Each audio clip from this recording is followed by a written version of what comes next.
Okay, now we need to look at allowing the program to make decisions and have different outcomes based on what the user enters or based on what happens. I've got a number from the user here. I've put int in so the computer knows it's a number and storing it in the variable called mark, and the user is meant to type in what a student's mark is.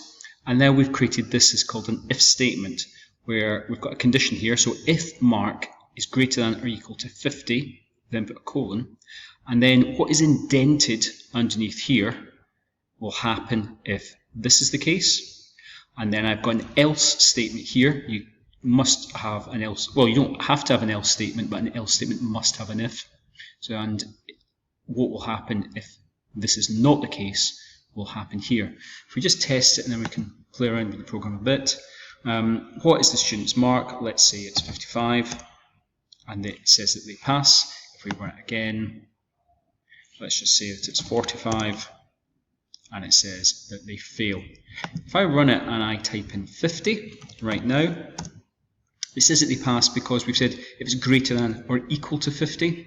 However, I can change the program so if it's just greater than by taking that out, and if I run it again and type in 50, this time the student has failed. In terms of the operators, so there's greater than or equal to, less than or equal to, and if you want to do equals, it's not just one equals on its own, it has to be a double equals, because we're asking Python a question, is the mark equal to 50? If we had just one equals, we're telling the computer mark is equal to 50, and you can see already it's underlined it in red because you can't have that with an if statement. However, let's return it to the way it was before. And just to make the point about these indentations that are very important in Python, if I put another line in here and I say well done, we've now got 2 lines of code that will happen if this is true, and only 1 line that will happen if it's false. If I run it, what's the student's mark? 55. It's doing both these lines. However, again, if it's under the value, it only does the 1 line here. If I unindent this, you can start seeing there's an error message at the else statement. It doesn't like that at all. What I can also do is have stuff that's unindented after the else though, which will happen no matter what. And we can say it's ready for the next student's mark, because we've come to the end of the program and we can run it again. So what is the student's mark? 30. In this case it says fail, ready for the next student's mark. But whatever happens, it will do this line of code on line 8 because it's outside of the if statement. We can make this a little bit more complicated using something called elif, and we could start having grades. So let's say that they get a grade C if they get greater than 50. Let's have a different if statement here, and there will be a problem with this, which we'll see in a minute. If it's greater than or equal to 60, they will get a grade B.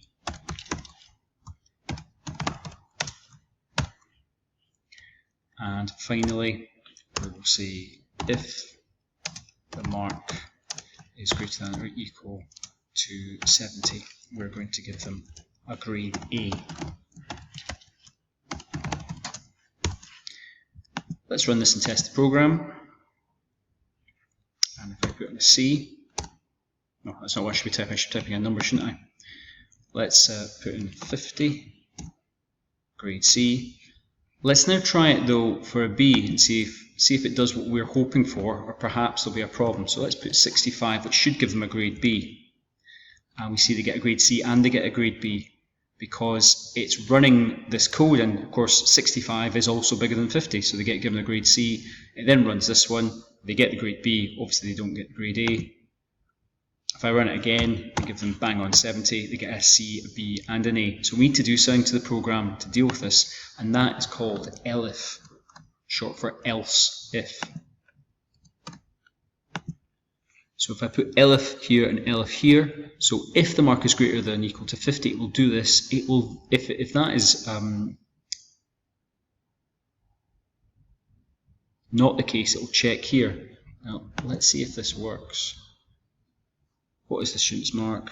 55, grade C. Let's run it again and see if we're getting what we're anticipating. It's still just giving it a grade C. What has to happen is we need to swap the order around. So we need to put the 70 at the top. So the point is, the order that you do these things in is going to make a difference. So let's flip it around. So it will check to see if it's greater than 70. If that is the case, it will give it an A. If that is not the case, it will check to see if it's greater than 60, and it will print that. If that is not the case, it will check and see if it's greater than 50. And finally, actually, what we can do is we can add an else. Else doesn't have a condition because it's just any other scenario, and we will print fail in block capitals. Let's run this now and see if it does what we want it to do. What is the student's mark? 65. It gives them a grade B, that's correct. What is the student's mark? 77. It gives them a grade A, and that's correct. What's the student's mark? 54. It gives them C, and then finally, let's say they only got 20 out of 100. They have failed.